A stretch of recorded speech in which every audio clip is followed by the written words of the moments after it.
I'm Professor Kenneth Hansen, coordinator of the University of Central Florida Judaic Studies program, and I'd like to share an exciting new video course called Judaism and Jesus, in this episode focusing on the political party known as the Zealots.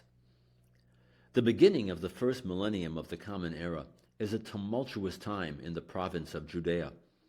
Roman control over the region is unstable, and its tolerance for the Jews there is destined to come to a violent end. In those days, a revolutionary current has arisen, and now turns to ousting all foreign occupiers. With the clarion call of Leviticus 25:10, proclaim liberty throughout the land. The Zealot party, that happens to be headquartered in the Galilee, has quickly morphed into a serious revolutionary movement. I long to reach a satisfactory understanding of certain important issues regarding which it is written, "Know in your heart that God is the only power in the heavens above and on the earth below." Sherlock Holmes here, ready to engage in some serious historical sleuthing. Because in the Judean countryside, the Pharisees are still around and more active than ever. Some dream of redemption from the yoke of oppression, both foreign, Rome, and domestic, Herod, becoming at least comrades, if not comrades in arms, of the growing Zealot movement. Well before Yeshua's public teaching in the year 5 of the Common Era, a census tax, seen as a sign of Roman enslavement, has provoked riots and mass uprising. In the lead is Judah of Galilee, son of Hezekiah, described by Josephus as having an inviolable attachment to liberty. Joined by one of the Pharisee leaders named Zadok, the revolt is put down only with great difficulty and over several decades, but much worse is on the horizon. Then we have Josephus' classic description of the so-called fourth philosophy, whose ideology is integral to our study of the outbreak of the Great Revolt. But of the fourth sect of Jewish philosophy, Judas the Galilean was the author.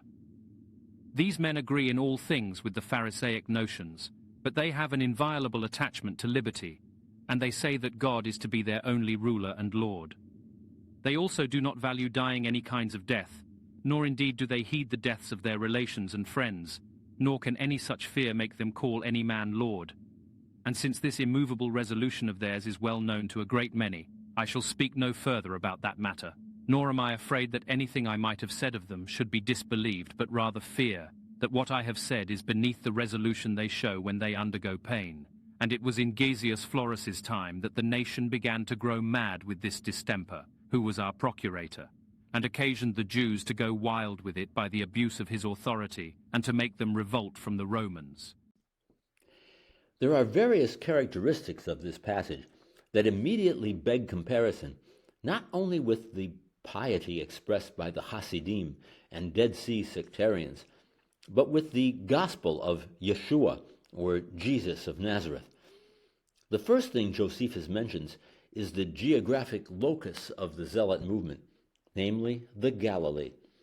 Is it possible to imagine that a pious Israelite such as Yeshua, the heart of whose activity was the Galilean countryside, would not have been influenced to a significant extent by religiously motivated freedom fighters of the Zealot group? We've already noticed the correlation between the teachings attributed to Yeshua and those of the Pharisees, and we now find Josephus' testimony that the Zealots were in complete agreement with them. The fourth sect, however, has gone beyond the Pharisees in fervor for liberty, fused with their conviction that Israel's God is their sole sovereign. On this level, it's difficult to distinguish between the Zealots' militancy and the sentiments we have already seen expressed in the Dead Sea Scrolls. Little wonder that one of the scrolls, the Song of Sabbath Sacrifices, was found on the last stronghold of the Zealots, the summit of Masada. When it comes to Josephus' description of the Zealots as placing no value on dying any kinds of death, we have Yeshua's kindred admonition that whoever shall seek to save his life shall lose it, and whoever shall lose his life shall preserve it. While this and other verses have long been taken to prophetically prefigure the persecution of early Christians, it can safely be said that the principal endangerment of life in the land of Israel in the first century stemmed from the Roman crackdown on the Zealots and their compatriots. Consider some additional sayings attributed to Jesus that share the same tonal resonance as Josephus' description of the Zealots. Do not think that I have come to bring peace on earth. I did not come to send peace, but a sword. Elsewhere we read that Jesus actually commands his followers to buy swords. But now he who has a purse, let him take it, and likewise his wallet. And he who has no sword, let him sell his garment and buy one. And they said, Lord, behold, here are 2 swords. And he said to them, It is enough. Centuries of theologians have tried to interpret these passages in such a way as to minimize their militant tone and redefine them in a manner consistent with a pacifistic Jesus. But the modern researcher has to ask whether this sort of language might really represent the authentic message, if not the actual words of the historical Jesus. Consider also that one of Yeshua's 12 disciples is specifically named as Simon the Zealot. But why is the dominant tone of the Gospels nevertheless seen as nonviolent, if not openly pacifistic? Well, some speculate that just as there were later attempts to demilitarize the Maccabees, there has been a similar transformation of Jesus, remaking him into a kind of Greco-Hellenistic philosopher with messianic overtones. At least, that's one theory. The Josephus passage goes on to reference the fearlessness of the Zealots in the face of death, and their willingness to suffer terrible torture.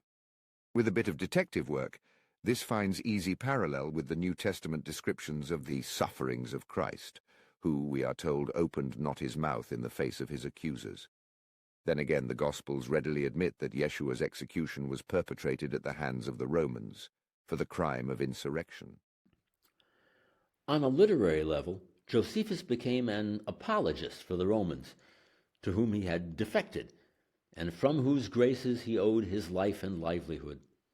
Likewise, the Gospel writers had every reason to exonerate the Romans for what some have called the court-martial of Jesus, given that the new faith seemed destined to spread across the Roman Empire. Of course, there will be no end of debates about Yeshua's meaning, his message, and his sympathies. Some scholars see him as a pacifistic Pharisee, aware of the rumbles of anti-Roman sentiment, yet counseling a non-violent approach focused on social justice. Others see him not as Jesus, the ancient version of a socialist, but as Jesus, the zealot patriot, an insurrectionist in his own right, in league with the Galilean freedom fighters. Interestingly, there's additional evidence in the gospel itself for the latter interpretation.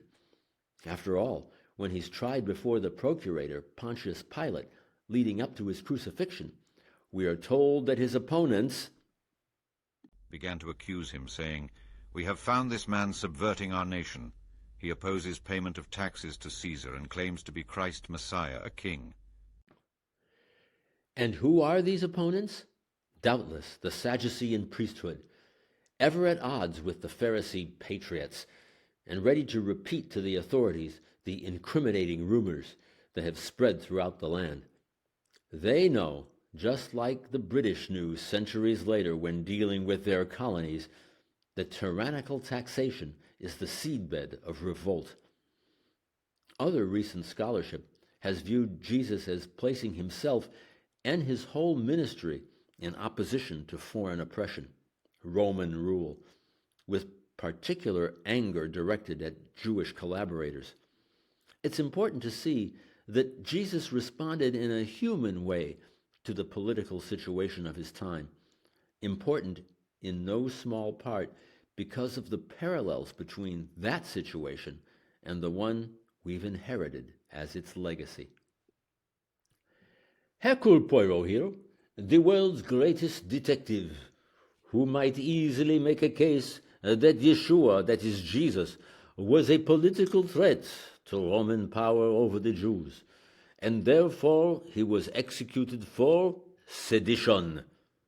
Think about it. Yeshua's greatest act of sedition was when he overturned the tables of the money changers in the temple.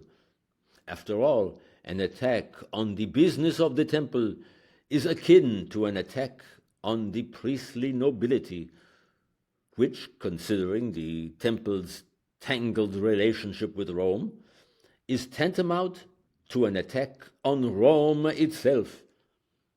The greatest question begged by all of this is, was Yeshua of Nazareth perhaps a zealot in disguise?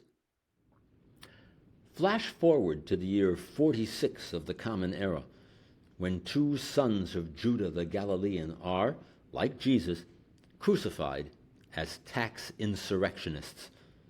According to Josephus, a third son, Menachem, will live to fight the Romans again during the great Jewish revolt that breaks out in the year 66 CE. The Zealots take the leading role from the outset, objecting to Roman rule and violently seeking to eradicate it by specifically targeting Romans and Greeks. Josephus paints a very bleak picture of their activities as they institute what he characterizes as a murderous reign of terror prior to the Jewish temple's destruction. These men trampled upon all the laws of man and laughed at the laws of God. And for the oracles of the prophets they ridiculed them as the tricks of jugglers. Yet did these prophets foretell many things concerning virtue and vice, by the transgression of which these zealots occasioned the fulfilling of those very prophecies belonging to their country. For there was a certain ancient oracle of those men, that the city should then be taken and the sanctuary burnt, by right of war, when a sedition should invade the Jews and their own hands should pollute the temple of God. Now, while these zealots did not disbelieve these predictions, they made themselves the instruments of their accomplishment. According to Josephus, the Zealots follow John of Gischala, who has fought the Romans in the Galilee, escaped, and come to Jerusalem, inspiring the locals to a fanatical position that leads to the destruction of the temple. They succeed in taking over the city and hold it until the year 70, when Titus, the son of Roman Emperor Vespasian, retakes it, destroying the temple along with the city itself. In the Talmud, the Zealots are depicted as the non-religious ones, not following religious leaders, and are also called the Biryonim, meaning boorish, wild, or ruffians, and are condemned for their aggression, their unwillingness to compromise to save the survivors of besieged Jerusalem, and their blind militarism against the rabbis' admonitions to seek treaties of peace. They are also blamed for having contributed to the demise of the city and the Second Temple, and of ensuring Rome's retributions and stranglehold on Judea. Tractate Gittin 56b of the Talmud charges that the Biryonim destroyed decades' worth of food and firewood in besieged Jerusalem to force the Jews to fight the Romans out of desperation. This event directly leads to the escape of the Pharisaic sage Yochanan ben Zakkai, who meets with Vespasian, a meeting which ironically leads to the foundation of the Academy at Yavne, and thus the survival of Judaism itself. One particularly extreme group, perhaps a subgroup of the Zealots, is known in Latin as sicarii, meaning violent men or dagger men, due to their policy of killing Jews opposed to their call for war against Rome. It might have been that many zealots were sicarii simultaneously, and they may be the Biryonim of the Talmud, and feared even by the Jewish sages of the Mishnah. According to historian H. Ben Sasson, the Sicarii, originally based in the Galilee, were fighting for a social revolution, while the Jerusalem Zealots placed less stress on the social aspect and more on brute force and military power. Might the presumed stress of Yeshua, that is Jesus, on the social aspect been exactly in line with the Sicarii of the Galilee, where he lived? Consider also that the very name of another of his disciples, Judas Iscariot, may be a corruption of the word Sicarii, Ish Sicarii, a man of the Sicarii. In the final analysis, what do we make of the Zealots? And was Yeshua of Nazareth in broad agreement with them, if not even one of them? Of course, everybody wants to be free, and Josephus' propaganda notwithstanding, we might on some level commend these ancient rebels for their patriotic resolve. They would accept nothing less than complete freedom from tyranny. Were they wrong because they failed? Not any more than William Wallace and his own ragtag army of rebels who, in the Middle Ages, fell before the rampaging British in their fight to free Scotland from an oppressive foreign yoke. But the cry of freedom isn't easily silenced, and the principles of self-determination are destined to find expression from generation to generation. One day, in the far distant future, a new Jewish state will arise in Palestine. It will embody the myriad lessons, political and social, learned from the biblical saga, just as its new citizens will be born speaking the biblical tongue, Hebrew. The State of Israel, established by a UN vote in 1947, and yet another war of independence in 1948, is born as a parliamentary democracy. Indeed, as Benjamin Franklin put it, a republic, if you can keep it,